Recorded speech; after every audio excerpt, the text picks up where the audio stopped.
Dia suku kita. Anak saya sudah mau lahir. Jangan sampai ke Jawa atau Papua. Sekarang panggil ke dokter. Kau saja yang panggil. Kau kan yang melahirkan. Ini perbuatanku juga. Suara siapa itu? Bisa saja sini. Ini hari seperti tidak baik berada di luar rumah. Hah? Apa? Mau melahirkan? Aduh, ya. Duh. Papa, Mama, masuk saja sini. Sini. Loh, melahirkan itu suka tak kenal waktu. Dia bisa datang kapan saja. Sama halnya seperti kematian.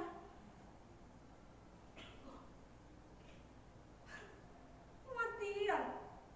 Kenapa aku jadi ngelantur ngomong kematian? Selama 3 tahun aku di sini, puskesmas ini jadi saksi bahwa kelahiran dan kematian itu gak pernah adil.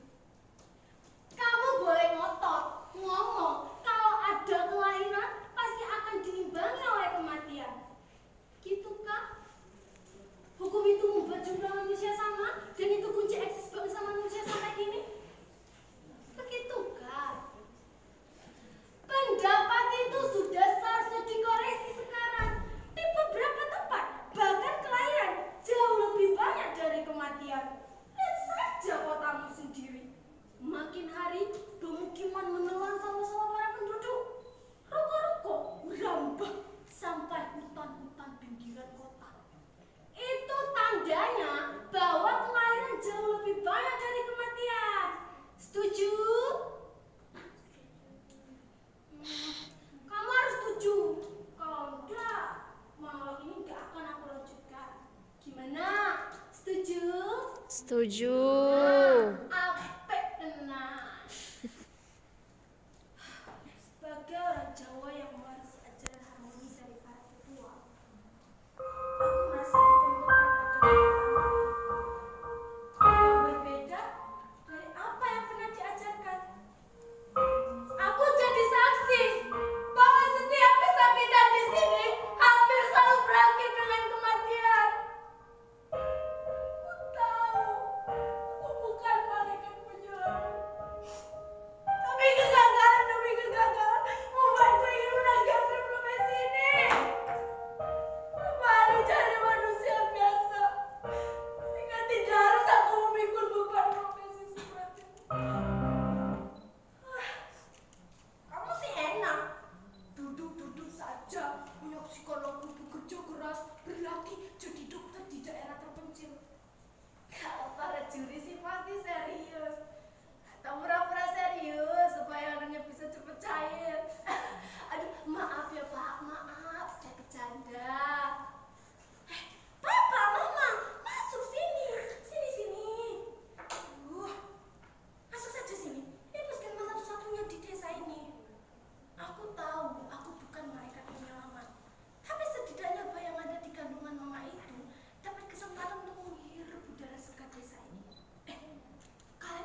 dari Jawa, dia pasti bisa bawa kita beras.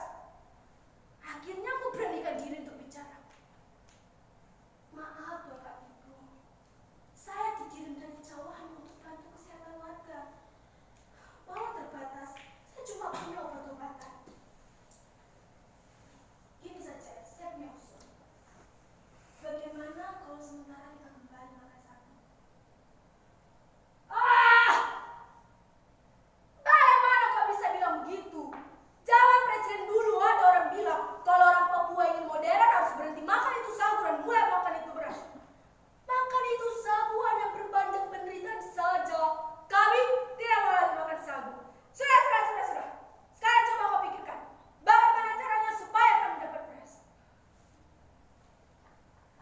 Kalian pasti berpikir kan, orang-orang di sini kaku dan keras kepala, ya kan? Tapi kalian salah. Selama di sini justru aku banyak belajar bagaimana cara mereka berpikir dan mengambil keputusan. Mereka selalu berpikir lurus, konsisten, dan teguh pegang janji. Tidak seperti kamu yang suka muncul, sekarang pilih ini, besok pilih itu. Tergantung siapa yang kasih rezeki, duit gitu loh. Bapak Ibu, saya boleh bicara? Dia mengangguk.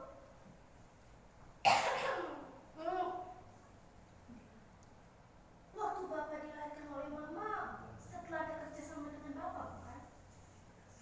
Kulihat dia tampak bingung. Wajahnya menjadi lucu ketika dia bilang begini. Oh, untuk apa kau tanya itu? Kamu bilang, tanpa mereka kita tidak bisa ada. Begitukah?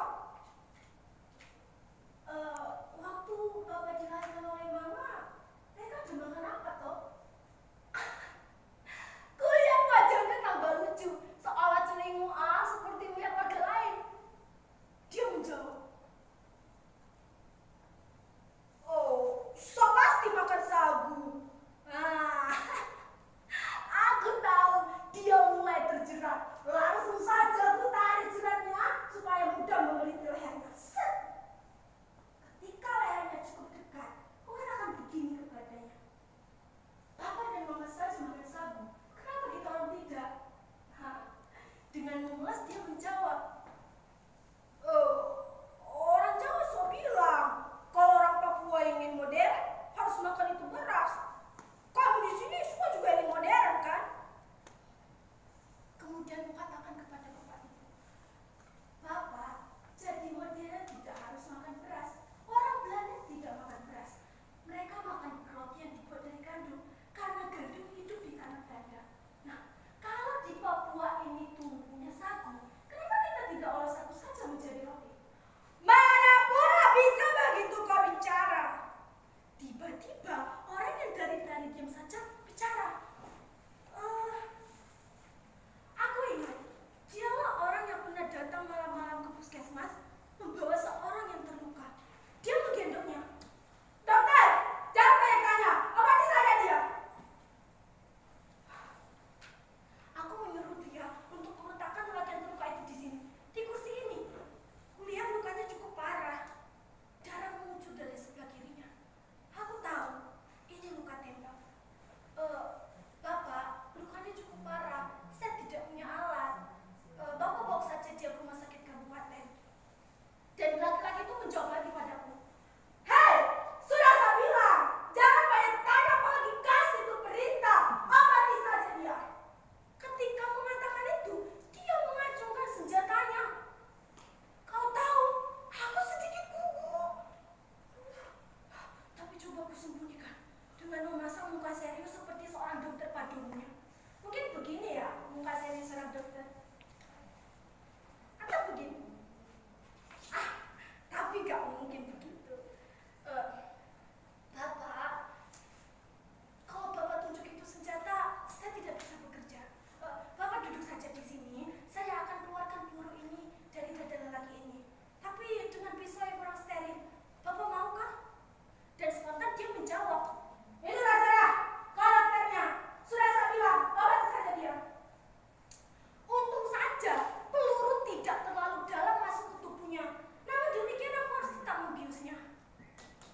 Dengan menggunakan pisau tidak seadanya, aku berhasil mengeluarkan peluru dari dada lelaki itu. Dan ketika aku mencuci tangan di dalam ember di halaman, lelaki itu mengejar. Wuh! Astaga! Aku kaget. Dia bilang begini, "Dokter, kenapa dokter kasih mati tutupan saya? Saya bisa mati juga sama dokter. Coba hidupkan lagi." Kali ini aku harus benar-benar menguasai keadaan. Bapak, tidak banyak gunanya bertemu di gunung-gunung. Mari sini gabung sama orang kampung. Kita sama-sama hidup sama republik. Bertemu dengan tentara hanya akan hasilkan kematian. Dan tanpa kuduga, dia kembali menyimpan senjatanya dalam tas noketnya. Kulit temannya mulai sadar. Dia kembali menggendongnya dan hilang dalam kegelapan malam.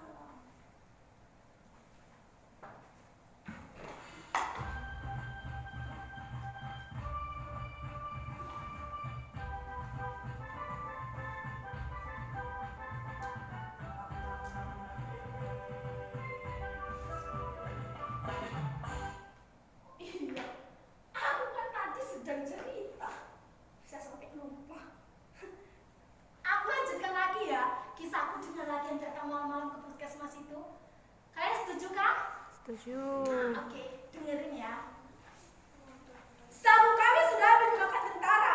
Apa yang mau kami olah jadi roti? Kemudian aku katakan kepadanya, bagaimana kalau besok pagi kita ke hutan untuk mencari sabu? Bagaimana Bapak Timo? Bapak setuju kah? Kami memang pergi ke hutan saat itu. Tapi alangkah kagetnya aku. Pohon sagu yang aku tahu dulu membentang luas di sini, kini hampir-hampir tidak ada lagi. Astaga. Dan saat itu Bapak Timo dan sebagian bersawarga lainnya langsung berbalik arah tanpa mengatakan apa-apa. Sejak saat itulah sikapnya mulai memeras dan motor ingin makan beras. Dan pemerintah di Jawa bertanggung jawab atas keadaan di sini. Seluruh tragedi kekurangan gizi terjadi itu karena pemerintah Jawa telah mengganti sagu menjadi beras. Padahal beras tidak pernah ditanam di sini, sehingga harus selalu didatangkan dari luar pulau. Mama, Papa, masuk saja sini. Sini sudah. Aduh, setiap kelahiran, apapun keadaannya, harus diberi kesempatan untuk hidup. Hidup. Di sinilah. Terus terang, aku merasa gagal sebagai seorang dokter yang sudah dikirim jauh-jauh dari tanah Jawa sampai ke pedalaman Papua ini. Di sini, di tengah-tengah kekayaan alam yang melimpah, bagaimana mungkin tragedi kekurangan gizi bisa terjadi? Sungguh tidak bisa menahan dengan logika kepala. Sudah aku coba untuk jadikan kematian demi kematian sebagai energi untuk aku bisa bertahan. Tapi bukan kematian benar yang kutangisi. Hidup menderita di tengah pelimpahan berkah. Itulah yang jadi soal sekarang. Bagaimana mungkin di surga bisa terjadi kelaparan? Hingga suatu hari, seorang transmigran asal Bali yang tinggal tidak jauh dari desa ini menyentang hidupnya. Dia kebetulan datang untuk berobat karena di desanya tidak ada puskesmas. Dia cuma bilang, hidup itu harus menanam, tidak bisa langsung mati kasih. Kalimat itu cukup sederhana, namun berhasil membuatku berpikir sepanjang malam. Kau tahu, kehidupan warga di sini benar-benar morat-marit. Duh, dengan sedih harus kuceritakan kepadamu. Anak-anak hanya disuguhi batok dan sabut kelapa muda saja. Para orang tua hanya makan nipah yang diambil dari rawa-rawa. Itu pun kalau masih ada. Dan aku merasa harus bertanggung jawab atas keadaan ini. Aku merasa harus di sini bersama-sama warga melalui segala kesulitan. Hingga suatu hari, Bapak Timo berkata kepadaku, "Dokter Rahayu, masih untung kami punya dokter. Beras tidak lagi penting. Ini dokter, kami ada bawa IPR. Kami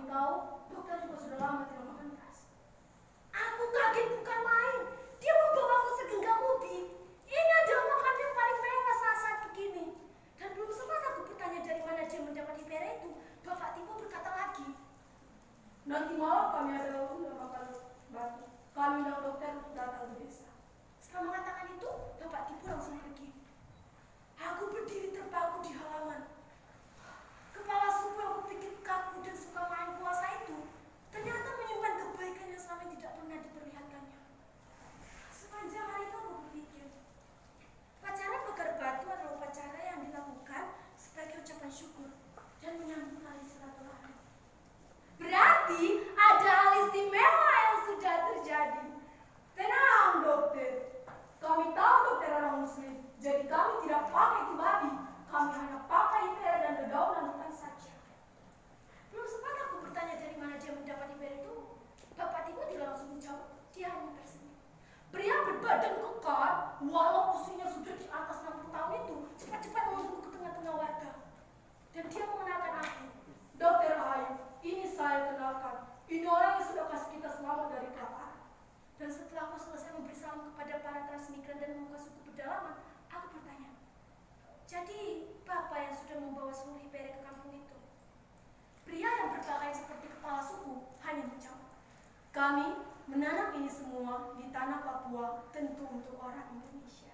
Nah, sekarang silakan saudara-saudara maknai sendiri kata-kata dari kepala suku itu. Aku mohon permisi, ada pasien yang menunggu di halaman. Bapak, mama, masuk sini. Tidak perlu takut dengan dokter Jawa. Kita semua bersaudara toh?